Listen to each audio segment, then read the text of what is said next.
کشمیر میں جا کے رہنا شروع کر دیتے ہیں. ادھر پھر یہ ممتاز مفتی صاحب کا بھی ذکر کرتے ہیں, یہ ان کے ساتھ بھی کام کرتے ہوتے ہیں.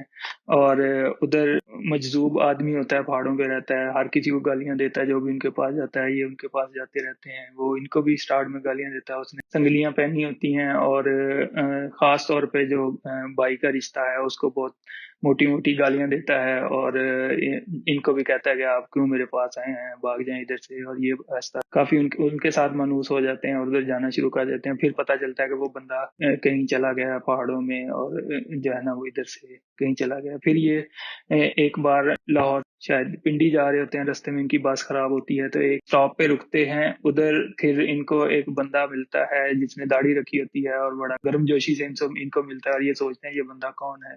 تو پھر وہ بتاتا ہے کہ میں وہی سنگل شاہ ہوں جو آپ کو کشمیر کی پہاڑیوں میں ملتا تھا, جو ہر کسی کو گالیاں دیتا ہوتا تھا.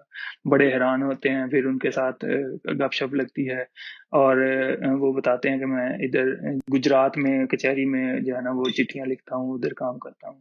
تو پھر یہ جاری رکھتے ہیں ریڈیو میں جاب, واپس لاہور آ جاتے ہیں اور کنٹینیو کرتے ہیں اپنی جاب. پھر کافی ٹائم کے بعد ان کو خیال آتا ہے کہ بزنس سٹارٹ کیا جائے, تو یہ بزنس کے لیے چند چھٹیاں لے کے پیسے لے کے کراچی چلے جاتے ہیں. اور ادھر جو سب سے بڑی بلڈنگ مشہور ہوتی ہے کہ ادھر ہر قسم کا بزنس ہوتا ہے, ادھر جا کے ایک فلور پہ ایسے ہی چلے جاتے ہیں. تو ادھر دوبارہ ایک بندے سے ملتے ہیں جو ان کو جانا پہچانا لگ رہا ہوتا ہے, لیکن ان کو یاد نہیں پڑ رہا ہوتا کہ یہ کون ہے. تو وہ پھر ادھر ان سے پوچھتے ہیں کہ آپ کون ہیں, میں نے آپ کو پہلے کہیں دیکھا ہے. تو وہ بتاتا ہے کہ میں وہی سنگل شاہ ہوں جس کو آپ ملتے ہیں, الیاس ان کا نام ہوتا ہے. تو کہتا ہے میں الیاس ہی ہوں اور میں نے بزنس سٹارٹ کر دیا ادھر سے. پھر ان سے پوچھتا ہے کہ آپ نے کیسے بزنس سٹارٹ کیا, اتنے پیسے کہاں ہیں, آپ تو ایک معمولی جاب کرتے تھے. وہ بتاتے ہیں کہ میں جی ٹی روڈ پہ جا رہا تھا, ایک گاڑی کا ایکسیڈنٹ ہوتا ہے, تو اس گاڑی سے بندے کو نکال کے میں اس کو فرسٹ ایڈ دیتا ہوں, تو لیکن وہ اس کی ڈیتھ ہو جاتی ہے. تو اس کی جیب میں 20,000 روپے ہوتے ہیں, وہ میں لے کے کراچی آ گیا, اور پھر میں نے ادھر سے بزنس سٹارٹ کر دیا. تو اس طرح وہ اپنی سٹوری سناتا ہے. تو پھر یہ کافی ٹائم ان کے ساتھ سپینڈ کرتے ہیں, لیکن ان کو سمجھ میں نہیں آتی بزنس کی کہ بزنس کرنا چاہیے یا نہیں کرنا چاہیے, یا بندہ نہیں ملتا کوئی اچھا جس کے ساتھ یہ بزنس کر سکے. تو پھر یہ واپس آ جاتے ہیں لاہور, اور اسی اسنا میں ان کے ماسٹر صاحب کا خط آتا ہے کہ وہ پاکستان آئیں گے. بلکہ اس سے پہلے وہ ان سے کافی خط و کتابت کرتے رہتے ہیں, اور ان کو پتہ چلتا ہے کہ انہوں نے اپنا مذہب چینج کر لیا ہے, وہ مسلمان سے سکھ ہو گئے ہیں. تو ان کا بھی نام اقبال سنگھ ہے. تو وہ کافی جو ہیں وہ گیانی بن گئے ہیں سکھوں کے مذہب کے. اور وہ پھر ان کو کافی دکھ ہوتا ہے سن کے ان کے تبدیلی مذہب کا, لیکن یہ ان سے اظہار نہیں کرتے. ان کو خط میں یہ نہیں کہتے کہ مجھے دکھ ہوا یا افسوس ہوا. تو باتوں کا سلسلہ جاری رہتا ہے ان کے ساتھ. تو پھر وہ بتاتے ہیں کہ میں پاکستان آ رہا ہوں, کسی بڑے تہوار پہ لاہور آؤں گا اور آپ سے ملوں گا. وہ آتے ہیں لاہور, کافی ان کا استقبال کرتے ہیں, ان کے ساتھ رہتے ہیں, ان کو اپنے گھر بھی لے کے آتے ہیں, اور رات بھی ان کے پاس رکتے ہیں. پھر اگلے دن ان لوگوں نے حسن ابدال جانا ہوتا ہے اپنے اسی سلسلے میں, کسی تہوار کے سلسلے میں. تو یہ ان کو اپنے ساتھ, ان کی بس کی بجائے اپنے ساتھ گاڑی میں لے کے جاتے ہیں حسن ابدال.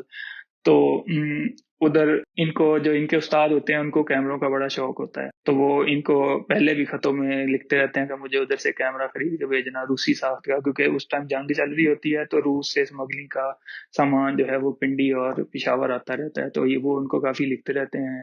اور انہوں نے ایک کیمرہ خریدا بھی ہوتا ہے لیکن وہ چوری ہو جاتا ہے, اس کی بھی بڑی فنی سٹوری انہوں نے بک میں مینشن کی ہوئی ہے. پھر یہ اٹلی بھی 2 سال رہ کے آتے ہیں, اس کا بھی انہوں نے ذکر کیا. ادھر بھی ان کو ایک سکھ جوڑا ملتا ہے, ان کے ساتھ بھی ان کی کافی گپ شپ ہوتی ہے, دوستی ہوتی ہے, اس کا بھی انہوں نے ذکر کیا ہوا ہے اپنی کتاب میں. اور پھر ان کے استاد جب لاہور آتے ہیں, اور لاہور سے یہ اپنے استاد کو حسن ابدال لے کے جاتے ہیں ان کے کسی تہوار کے اوپر. تو ادھر جا کے ان کے استاد کہتے ہیں کہ آپ واپس چلے جائیں, میں ادھر خود ہی کل اپنی بس کے دوسرے سکھوں کے ساتھ واپس آ جاؤں گا. تو یہ ادھر ابھی چل ہی رہا ہوتا ہے کہ یہ کہ ان کو 3 نوجوان ملتے ہیں جو کہ پٹھان ہوتے ہیں, ان کی باتیں سن رہے ہوتے ہیں. ان کو کہتے ہیں کہ آپ کو ہم پشاور سے کیمرہ لا دیتے ہیں, آپ ہمیں اتنے پیسے دیں. لیکن ان کے استاد کہتے ہیں نہیں, مجھے ضرورت نہیں ہے, رہنے دو, کچھ نہیں ہوتا, ایسے ہی میں چلا جاؤں گا. یہ کافی زور دیتے ہیں, لیکن وہ ان کو حکم دیتے ہیں کہ آپ لاہور واپس چلے جائیں اور میں واپس آ جاؤں گا خود ہی. خیر وہ یہ واپس آ جاتے ہیں, اور وہ ان کے جو استاد ہوتے ہیں اقبال سنگھ,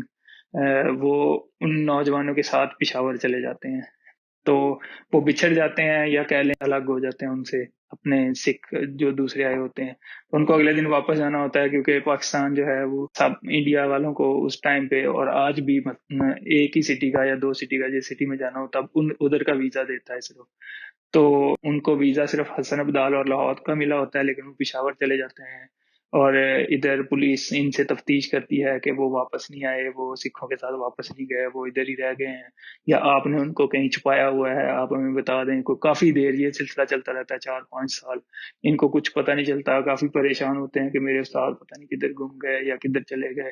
خط بھی لکھتے ہیں، جو تخت پور سے ان کے استاد کے چاہنے والے ہوتے ہیں وہ بھی ان کو خط لکھ لکھ کے پوچھتے رہتے ہیں کہ آپ ہمیں بتائیں کہ وہ کدھر ہیں، آپ نے ان کو چھپایا ہوا ہے یا آپ ان کو واپس کریں ہمیں.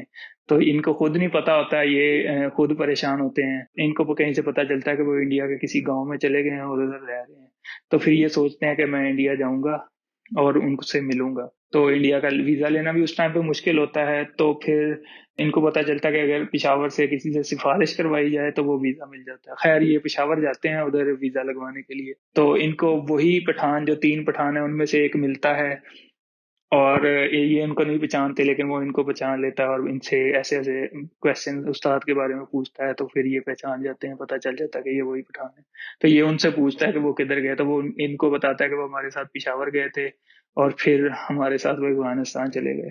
تو وہ ابھی افغانستان میں ہی ہیں، تو اگر آپ نے ہم سے ملنا ہے تو میں آپ کو ملواؤں گا ان سے. تو پھر وہ یہ کہتے ہیں مجھے ابھی لے کے چلو ان کے پاس نا. پھر وہ پہلے چترال جاتے ہیں یہ لوگ، چترال ہوائی جہاز کے ذریعے جا کے ادھر سے پھر یہ پیدل افغانستان جاتے ہیں. ابھی یہ رستے میں ہی ہوتے ہیں افغانستان میں، ادھر بمباری شروع ہو جاتی ہے جہازوں کی، ایک جگہ پہ رکتے ہیں تو وہ پھر ادھر رات گزار کے پھر آگے جاتے ہیں.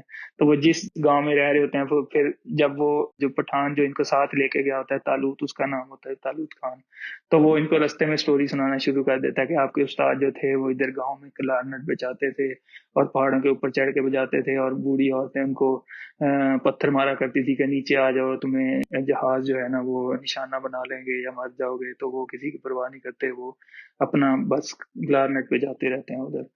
اور پھر ایک دن وہ کہتا ہے کہ روسی جیپ نے آنا ہوتا ہے گاؤں میں، تو ہم لوگ ادھر جیپ کا ویٹ کر رہے ہوتے ہیں کہ یہ واپس نہ جائے، ان کو سب کو مارنا ہے ہم نے، روسی سپاہیوں کو. تو جو جیپ آتی ہے اس کے اوپر 5-6 مشین گنیں لگی ہوتی ہیں. تو وہ 2 بچے آ کے پوچھتے ہیں ان سے کہ ہاں بتاؤ دشمن یا دوست. چھوٹا بچہ 5 سال کا ہوتا ہے، وہ کہتا ہے دوست دوست، اس کو چھوڑ دیتے ہیں. بڑا لڑکا جو ہوتا ہے وہ 10-12 سال کا ہوتا ہے، وہ تھوکتا ہے زمین پہ اور کہتا ہے دشمن. تو اس کو پکڑ لیتے ہیں، اس کو مارتے ہیں. پھر ایک سپاہی اس کو درخت کے پاس لے جا کے اس کی کان میں کیل ٹھونکتا ہے. تو پھر یہ لوگ انہوں نے یہ جو پٹھان جو ان کو ساتھ لے کے گیا ہوتا ہے، یہ ان لوگوں نے اس جیپ پہ حملہ کرنا ہوتا ہے. تو 5 لوگ ہوتے ہیں، 4 مارے جاتے ہیں اور ان روسی سپاہیوں میں سے دو کو یا ایک کو مارتے ہیں وہ لوگ. اور خیر وہ ابھی یہ چل ہی رہا ہوتا ہے کہ ادھر سے اس ٹائم پہ جو کہ یہ اب پاسٹ کا اس کو سنا رہے ہیں، کہانی سنا رہے ہیں اشفاق صاحب کو، کہ اقبال صاحب یا ان کے جو استاد ہوتے ہیں وہ اقبال والی، وہ آتے ہیں اور ان کی کلیشن کو چھین کے ان کے اوپر فائرنگ کرتے ہیں فوجیوں کے اوپر اور ان کو مار دیتے ہیں. پھر ان کا جو فوجی ہے وہ ان پہ فائرنگ کر کے ان کو مار دیتا ہے یا شہید کر دیتا ہے. تو یہ پاسٹ کی سٹوری ہے. مطلب وہ اس کو ادھر جا کے اشفاق صاحب کو بتاتے ہیں کہ وہ تو شہید ہو گئے ہیں، اور وہ پھر ان کو اس کی قبر پہ لے کے جاتے ہیں ماسٹر صاحب کی. اور پھر یہ بڑے ادھر غمگین ہوتے ہیں اور وہ ان کو بتاتے ہیں کہ حالانکہ وہ سکھ تھے لیکن پھر بھی ہم نے ان کو دفن کر دیا، اور ان کا کلارنٹ تھا وہ بھی اس کے اندر ہی ہم نے دفن کر دیا. اور ادھر یہ سٹوری بالکل ختم ہو جاتی ہے. تو بیچ میں ایک چیز میں مس کر گیا، وہ یہ تھی کہ جو کراچی میں اور کشمیر میں ان کو الیاس صاحب ملے ہوتے ہیں، ان کی فوت ہونے کا یا ان کے مرنے کا ان کو خبر سے اخبار سے پتہ چلتا ہے کہ ایک گاڑی کو جی ٹی روڈ پہ ملتان جاتے ہوئے آگ لگ جاتی ہے. تو وہ جو سیٹ ہوتا ہے وہ گاڑی سے نکل کے ان کو بچانے کی کوشش کرتا ہے، ہینڈل گرم ہوتا ہے وہ اس سے نہیں کھلتا.